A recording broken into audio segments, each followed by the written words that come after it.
રજૂઆત બાદ આ કાફલો કલેક્ટર કચેરી નહીં અમરેલી એસપી ની કચેરીએ લઈને જવું જોઈએ અને આજે મારી હાજરીમાં એમને આવેદન પત્ર નથી આપવાનું, અમરેલી જિલ્લા પોલીસ વડાની ઉઘરાણી કરવાની છે। અને મિત્રો, બહુ લાંબુ ભાષણ નહીં કરું। 15મી ઓગસ્ટે મારી શુદ્ધ જાણકારી પ્રમાણે રાજ્ય કક્ષાનો કાર્યક્રમ ધ્વજવંદનનો અમરેલીમાં થવાનો છે। વાત સાચી? બસ તો 15મી ઓગસ્ટે મારી તો પૂછ આપણે કાયદા અને બંધારણની મર્યાદામાં રહીને ગુજરાતના મુખ્યમંત્રીને બધા માણસોને પૂછવા જવાનું છે કે બંધારણમાં માનવાનું તમારી સરકારે બંધ કરી દીધું। આ અમરેલીની અંદર જે આંકડિયાની ઘટના બની એના મુદ્દે તમારું શું કહેવું છે એનો હિસાબ માંગવા પહેલા 8 ચોપડી પાસ અને મુખ્યમંત્રીની જોડે આખા સૌરાષ્ટ્ર અને આખા અમરેલીનો દલિત સમાજ જશે। એટલે હમણાં જો આજ સાંજથી હલવાડી માતા ગરબે હવે રમશે। આજ તમે શીખો, મને કોઈ દિવસ ગુજરાત કે દેશના કોઈ પણ મૂળે દલિતો માટે લડું ને મને કોઈ દિવસ ફ્રસ્ટ્રેશન નિરાશા આવતી જ નથી। હું ટાઈટ જ હોઉં છું, મને કોઈ દિવસ ફ્રસ્ટ્રેશન આવતું જ નથી। હું જ્યાં જાઉં મોટા ભાગની જગ્યા પર રિઝલ્ટ લાવું જ છું। તમારી અંદર આવડત અને તમારી અંદર સંપૂર્ણ પ્રમાણિકતા હોવી જોઈએ। આપણે વાદળી ખેસ નાખીને દુનિયાના ખોટા ધંધા કરવાના અને પછી દલિત આંદોલનની સભામાં બાબા સાહેબના ફોટાને માળા પહેરાવવાની આ ધંધા કરનારાને ઓળખી લો। આવા આપણી અંદર બેઠેલા ચોર ચક્કાઓ ના ઓળખતા હોય ને તો મને એકલા બોલો, સર્કિટ હાઉસ અમરેલીમાં કોક દાડો બોલાવો, બધાની યાદી આપી દઈશ। તમે મને અને મારી લડતને 10 વર્ષથી જેટલા નજીકથી જોયા છે એમ આપણા ચોર ચક્કાઓને મેં 10 વર્ષથી બહુ નજીકથી જોયા છે। એટલે આપણે ગુજરાતના દલિત આંદોલનમાંથી આવી બધી ફૂસ છે એને કાઢી નાખવાની જરૂર છે। આવા 5, 10, 15, 20 ઓછા થશે વાતો નહીં, હું કાપી જઉં, હું શું કરી નાખીશ, પણ પ્રમાણિક નેતૃત્વ હોવું જોઈએ। આ આંકડિયાની ઘટનાથી આપણે સબક એ લેવાનો છે કે આપણી અમરેલીમાં, આખા સૌરાષ્ટ્રમાં અને આખા ગુજરાતમાં ડિમાન્ડ એ હોવી જોઈએ, જમીન નહીં તો ભાજપને વોટ નહીં। આ મેસેજ આપો। ખેતીની સાથળીની જમીન જોશે, ફળવાયેલી જમીનોમાં માપણી થાય, 4 દિશામાં ખૂંટ વાગે, સ્થળ ઉપર પ્રત્યક્ષ કબજો સોંપાય અને જેટલા પણ નાલાયક જાતિવાદી સામંતી તત્વોનો કબજો છે એ બધાને ત્યાંથી ભગાડવામાં આવે। જેટલી પણ સ્મશાન ભૂમિ નીમ નથી થઈ એ બધી સ્મશાન ભૂમિ નીમ કરવામાં આવે। અને ઉનાળા મંચ ઉપરથી મેં નારો આપ્યો તો ગાયનું પૂછડું તમે રાખો, અમને અમારી જમીન આપો। આજે એ વાતને 8 વર્ષ 9 વર્ષ થયા, 4,500 વીઘા 500 કરોડની જમીન વટકે 7 ખાલી કરાઈ છે અને કોઈનો બાપ વચ્ચે આવ્યો નથી। એટલે તમે તમારું ધ્યાન, તમારું મગજ, તમારું ફોકસ એ જમીનના મુદ્દા ઉપર કરી દો। નંબર 1 પ્રાથમિકતા જમીન જોશે, જોશે અને જોશે। અને આંકડિયાની બી જોશે, બાબરા નહીં જોશે, ધારી નહીં જોશે, ખાવા નહીં જોશે, ખૂણે ખૂણે જોશે. આ વાતનો સંકલ્પ કરવા માટેની આજની સભા છે. ડીડીભાઈની જોડે જે માણસે બદતમીઝી કરી એના રાજકોટમાંથી આવડી ચોપડાઈ ગઈ. આવડું નો થઈ ગયું. અને હજી આ મંચ ઉપરથી કહું છું કે નરેશ વાળા, નવચેતન પરમાર, કાંતિભાઈ વાળા અને ડીડી સોલંકી ગેલ સપ્તાહો યાદ રાખજો. જિગ્નેશ મેવાણીના ભાઈ છે. ફાડી નાખીશ. આ તો ધારાસભ્યો છું એટલે અમુક વાર વચ્ચે જ્ઞાન કરતો હોઉં છું, બાકી કાટ લાગેલો નથી. અને હું તો છે 2,500 આસામની જેલનો આટો ખાઈ રહ્યો છું. આપણને કોઈનું ટેન્શન નથી. બાકી ખોપડી ફાટશે ને તો તમારી ફાડી નાખીશ. અને એટલે આજે એસપી ને કહેવાનું છે, માનનીય જિલ્લા પોલીસ વડા નહીં, મિસ્ટર એસપી અમરેલી 24 કલાકમાં નવચેતનભાઈ અને નરેશભાઈ વાળાના પોલીસ સ્ટેશન માંથી જામીન આપી દો. બાકી 15મી ઓગસ્ટ તમારી હશે. તૈયાર થઈ જાઓ બધા 15મી ઓગસ્ટ માટે. રેડી છો ને? આપણે કાયદો હાથમાં લેવાનો નથી. આપણે કાયદો હાથમાં લેવાનો નથી. હાથમાં ફોટો રાખવાનો કોનો? હાથમાં ફોટો રાખવાનો કોનો? અને સવાલ પૂછવાનો કોને? ગુજરાતના મુખ્યમંત્રીને. ગુજરાતના મુખ્યમંત્રીને સવાલ પૂછવા જવાનું કે બીજા લોકોના જામીન પોલીસ સ્ટેશનથી થઈ ગયા તો વાળાભાઈ અને નવચેતન પરમારના કેમ નહીં? આજે સાથીઓ, આટલી ખુલ્લી દાદાગીરી આ એટલા માટે છે કે તમે સમજી લો, આ દેશમાં બહુ બધી પોલિટિકલ પાર્ટીઓ છે. એ કોઈ પણ પોલિટિકલ પાર્ટીનો એજન્ડા આ દેશના બંધારણને ખતમ કરવાનો નથી, સિવાય કે આરએસએસ માંથી પેદા થયેલી ભાજપ.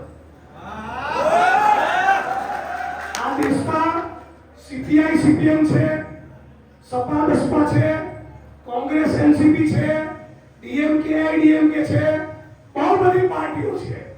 પણ કોઈ પણ રાજકીય પક્ષનો એજન્ડા ડોક્ટર બાબા સાહેબ આંબેડકરના બંધારણને ખતમ કરવાનો નથી, સિવાય કે આરએસએસ માંથી પેદા થયેલી આ ભાજપ. એટલે તમારા મગજમાં એક પણ બહુ સ્પષ્ટતા હોવી જોઈએ કે આ સમય, આ ઇતિહાસનો સમય અંધશ્રદ્ધ પ્રયોગ કરવાનો નથી, આમને પાડી દેવાનો છે. આ ભાજપના, આરએસએસના, ભારત ભૂમિના ગદ્દાર મનુવાદીઓને પાડવા એક બાજુ સજળબમ વોટ નહીં કરો તો નવરા થઈ જશો. આ કહી દઉં, ચૂંટણીનું રાજકારણ જુદું છે અને ઇન્કલાબ જિંદાબાદનું રાજકારણ જુદું છે. સામાજિક મુવમેન્ટ જુદી છે અને ચૂંટણીનું રાજકારણ જુદું છે. અને જે પણ જ્ઞાતિ અને ધર્મના માણસ ખોટું કરે, અત્યાચાર અન્યાય કરે, એટલા જ આરોપી એનો આખો સમાજ નહીં. નહીતર આખા ગુજરાતમાં દેશમાં કોઈ બાકી નથી જેને દલિતોને માર્યા ન હોય, જેને દલિતો પર ભેદભાવ ના કર્યો હોય, અત્યાચાર અન્યાય ના કર્યો હોય, એવો કોઈ સમાજ બાકી નથી. તે બધા સમાજના લોકોને આપણે ટાર્ગેટ નથી કરવાના. જે પણ જાતિવાદી તત્વો છે, જે સમાજમાં હોય, જે ધર્મમાં હોય, જે કાયદો હાથમાં લે, જે ભેદભાવ કરે, એટલાની સામે આપણે દવા કરવાની છે, એટલાનો જ ઈલાજ કરવાનો છે. આજે 10 વર્ષથી આખા ગુજરાતના ખૂણે ખૂણે ફર્યો છું, આખા ગુજરાતના ખૂણે ખૂણે લડ્યો છું. આ 10 વર્ષમાં સેંકડો હજારો સભાઓ મેં આવી રીતે સંબોધી. કેરળમાં, કર્ણાટકમાં, આસામમાં, હરિયાણા, યુપી, બિહાર, રાજસ્થાન, મધ્યપ્રદેશ. તમને કહી દઉં, જે પરિસ્થિતિ અમરેલી અને ગુજરાતની છે એ જ આખા દેશના દલિતોની છે. 2500 વર્ષથી માર ખાધા પછી નહીં સુધારવાનો સંકલ્પ કોઈએ કર્યો હોય તો ભારત ભૂમિના દલિતોએ કરેલો છે. જય ભીમ નામનું સંગઠન બન્યું હોય એટલે બીજો ઉભો થાય જય જય જય ભીમ સંગઠન, અને જય જય ભીમ સંગઠન બન્યું હોય એટલે કૌંસમાં લખશે કાશીરામ. એનાથી ના થવાય જય ભીમ જય ભીમ જય ભીમ ગુણ્યા 4 વખત જય ભીમ વત્તા કાશીરામ. પણ બધા સંગઠનો એક નજરા હેઠળ આવી એક સાથે ઇન્કલાબ જિંદાબાદ કરવા માંગતા નથી. બોલો કેમ?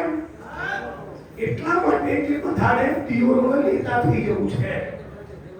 પણ તકલીફ એ છે હારી એવી આવડત નથી અને નેતા થઈ જવું છે. એવી કાબેલિયત હોય, એવી ક્ષમતા હોય, તમને એમ બોલશે કે ગુજરાત વિધાનસભાનું બજેટ આવવાનું જ કાલ ડિબેટમાં બેસો શું બોલશો એ ખબર હોવું છે. દેશની ફોરેન પોલિસી કેવી હોવી જોઈએ? ના ના ના જય ભીમ એવું ના ચાલે.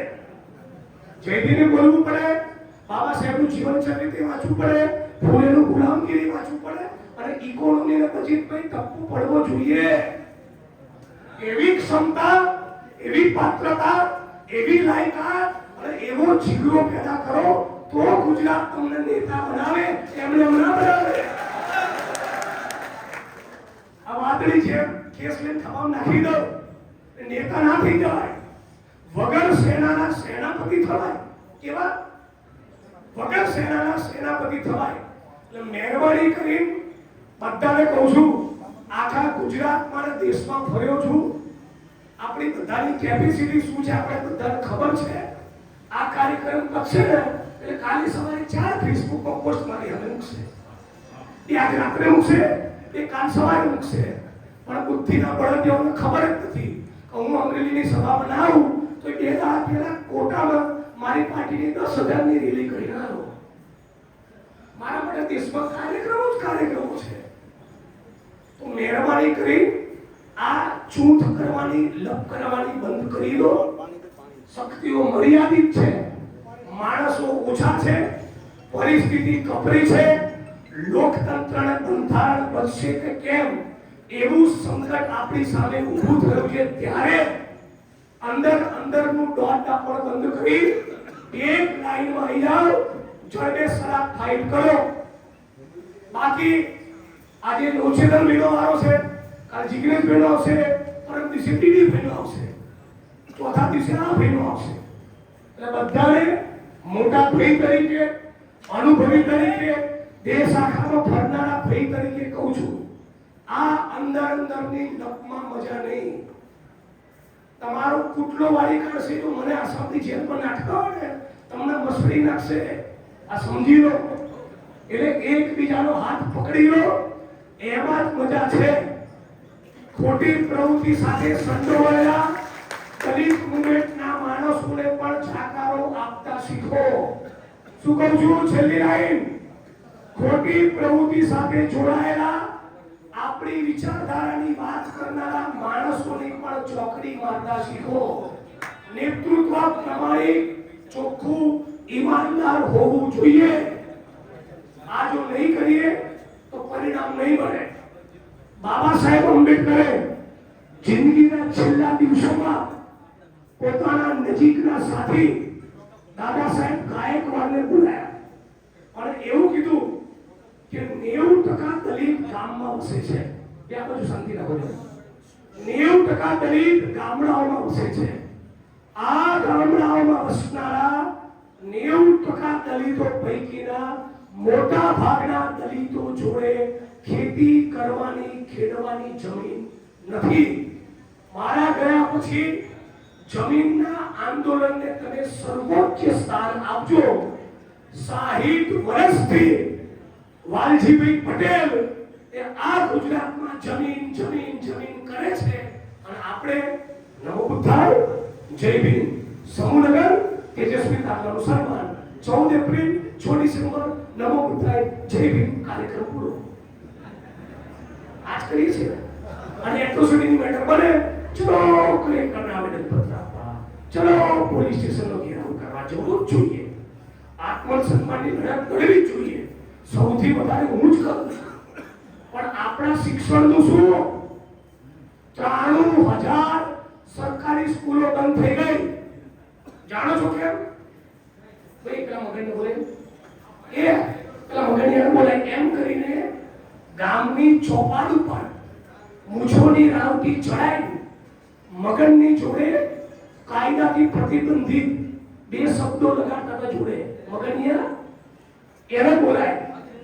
એ મગનિયાનો છોકરો બાબા સાહેબ આંબેડકરના બંધારણ અને અનામતના પ્રતાપે અને ઈમાન ખુલીને કહ્યું, કોંગ્રેસે લાગુ કરેલી અનામતની નીતિઓના કારણે આપણા બાપ દાદા જે ચર્મકુંડમાં હાથ ચામડા ચૂંટતા હતા એ બીએસએફમાં લાગ્યા, રેલવેમાં લાગ્યા, ઓએનજીસીમાં લાગ્યા, આઈઓસીમાં લાગ્યા, ટીચર થયા, પીએસઆઈ પીઆઈ થયા, એમપી એમએલએ થયા, આઈએસ આઈપીએસ થયા અને ધારીને ખાંભાના ગામમાંથી નીકળી રેલવે અને બીએસએફની નોકરી કરી લાખ રૂપિયાનો પગાર લીધો અને અમરેલીની બજારમાં 3 BHK નો ફ્લેટ લીધો. એની તાજ એ બાબા સાહેબ આંબેડકરના સ્ટેચ્યુ પર જઈને કાઢે છે. નેતા તો આખા દેશમાં એક થયા. બહુ જ બધા નેતાઓના સ્ટેચ્યુ છે. બાબા સાહેબના સ્ટેચ્યુને ચુકાડી મારા કેમ બનાવે છે? આ માણસના કારણે આ મગનિયાનો છોકરો યારો કલેક્ટર થઈ ગયો. એની તાજ બાબા સાહેબના સ્ટેચ્યુ પર જઈને કાઢે છે. આ આરએસએસ અને બીજેપી એક સૌથી વધારે મોદી આરએસએસ અને બીજેપી કોઈ પુસ્તકને નફરત કરતા હોય તો ડોક્ટર બાબા સાહેબ આંબેડકરનું બંધારણ છે. આ મોદી આરએસએસ અને બીજેપી વાળા સૌથી વધારે કોઈ નીતિને નફરત કરતા હોય એ ઓબીસી આદિવાસી અને દલિતોનો બંધારી અનામત છે. આ મોદી આ અમિત શાહ આરએસએસ આ ભાજપ વાળા સૌથી વધારે કોઈ નેતાને નફરત કરતા હોય એ ડોક્ટર ભીમરાવ બાબા સાહેબ આંબેડકર છે. તો આમને તો પાડી દેવા પડે, આમનું કચુંબર કાઢવું પડે. આના માટેનો સંકલ્પ નહીં કરીએ તો ગમે તેટલી રેલી કરીશું મેળ નહીં પડે. એટલે આમને ચૂંટણીના રાજકારણમાં પણ પાડવા પડે અને 5,000 10,000 નો મોરચો કરીને એમની કચેરીઓના ઘેરાવ પણ કરવા પડે. આજ અમરેલીમાં છેલ્લા 1.5 વર્ષમાં તમે બધા સાક્ષી છો, વટકે 7 ટંકાની ચોટ ઉપર 700 વીઘા જમીન ખાલી કરાઈ કે ના કરાઈ? બાકીની પણ કરાવીશું. પણ એ ખાલી એકલા જિગ્નેશભાઈ આવે અને પછી તમે બહાર આવો એ ધંધો ચાલે નહીં. નક્કી કરો તારીખ. બધી 1 ઇંચ જમીનનો કબજો નહીં છોડું. શું કહું છું? ચૂંટણી મારી સાઈડમાં રહેશે પણ તમારી જમીનનો 1 ઇંચનો કબજો જવા નહીં દઉં. તમે ખાલી તૈયાર થઈ જાઓ મારી સાથે. તમે તાકાત બતાવી દો. આ ભાઈને પૂછો, રાપરમાં જઈએ ને તલવારો કાઢતા. શું કાઢે? ખાલી ફેસબુકમાં ગાળો ન બોલે, રિસર્ચ તલવાર કાઢે. બધી તલવારો મેળન કરાવી દીધી 4 ફૂટ અને ઉભા 1600 વીઘા ખાલી કરાયા. એટલે 14મી એપ્રિલ 6 ડિસેમ્બર સંવિધાન દિવસ અને ભીમા કોરેગામની સાચી ઉજવણી એ ખાલી બાબા સાહેબના સ્ટેચ્યુના માળા પહેરાવવામાં નથી. આ ખાંભાને ધારીની મંડળીની જમીનોના કબજા લઈએ તો સાચું જય ભીમ કહેવાય. એ અસલી જય ભીમ છે. એનો મતલબ સમજો. એટલે આજે લાંબુ નથી કહેતો, ફરી આવીશ, વિગતે વાત કરીશ. આજે તો એક જ વાત, આ બંને ભાઈઓના 24 કલાકમાં પોલીસ સ્ટેશનમાંથી જામીન કરો. બાકી 15મી ઓગસ્ટે આ બંનેના જામીન કેમ નથી થયા એ સવાલ પૂછવા અમરેલીનો સૌરાષ્ટ્ર દલિત મુખ્યમંત્રીના કાર્યક્રમમાં જશે. મંજૂર છે બધાને? હું નથી, હું મારા મત વિસ્તારમાં છું, પછી કહેતા નહીં. તમારી તૈયારી છે? બોલો, તમારી તૈયારી છે? કાકડિયાની જમીનનો સવાલ પણ પૂછવાનો, નવચેતનભાઈ નરેશવાળાનો સવાલ પણ પૂછવાનો, અને જેટલી પણ મંડળીઓની જમીનની માપણી બાકી, કબજા બાકી, દબાણો કેમ ખુલ્લા નથી એનો સવાલ પૂછવા. અને અમરેલી શહેરમાં, અમરેલી જિલ્લામાં ક્યાં ચરસ વેચાય છે, ક્યાં ગાંજો વેચાય છે, ક્યાં દારૂના અડ્ડા ચાલે છે, એનું લિસ્ટ લઈ પહેલા 8 ચોપડી પાસ અને મુખ્યમંત્રી બંનેને મળવા જવાના છે. આવો બેટા, આની જો તૈયારી કરી લેશો તો દોડતા થશે. નાક દબાવશો તો મોં ખોલશે. આજના દિવસમાં સૌથી વધારે મને ભાષણ સાંભળવાની મજા પડી એ નરેશભાઈ વાળાનો. એકદમ દિલથી બોલ્યા છે, એની પર વીત્યું છે એટલે બોલ્યા છે. આપણા માણસોને, આપણા ભાઈઓને એકલા પડવા દેશો નહીં. આ ડીડી સોલંકી માટે આઈપીએસ ઓફિસરની દુશ્મની એટલા માટે કરું છું કે જ્યારે ડીડી સોલંકીનો કોઈ અપમાન કરે ત્યારે મને એવું લાગે છે કે મારું અને ગુજરાતના 50 લાખ દલિતોનું અપમાન થયું. આવી લાગણી, આવી ભાવના, આવી એકતાના આવો ભાઈચારો હશે તો જ ગુજરાતના 7% દલિતો આગળનો રસ્તો કાઢી શકશે.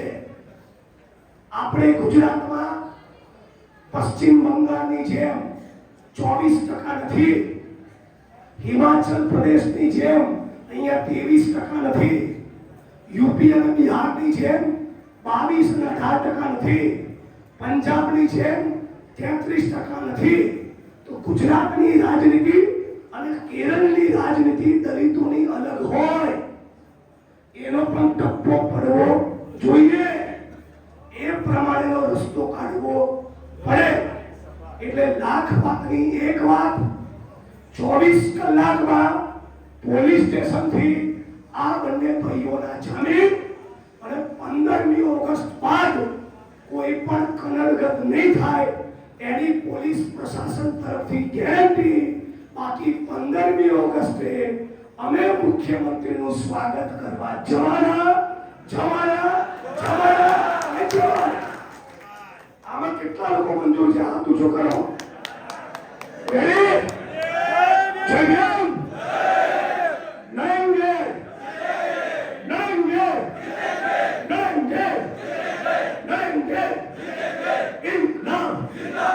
इंकलाब अभी तो ये लड़ाई है, आगे और लड़ाई है. अभी तो ये लड़ाई है, अभी तो ये लड़ाई है. जय भीम, जय भारत, जय संविधान. ये धरती अपने आप की नहीं, किसी के बाप की. मालूम भी सरवैया और कांतिभाई वाला તમારા બંનેના સંઘર્ષને પણ આ મંચ ઉપરથી સેલ્યુટ કરું છું, વંદન કરું છું. આખા ગુજરાતનો દરેક સમાજ વાલુભાઈની સાથે છે, ટીડીભાઈની સાથે છે, કાંતિભાઈની સાથે છે, તમારા પરિવારની સાથે છે અને ગુજરાતના એક લડવૈયાની સાથે. તમારો દીકરો, તમારો ભાઈ અડધી રાતે આવીને બોલે છે.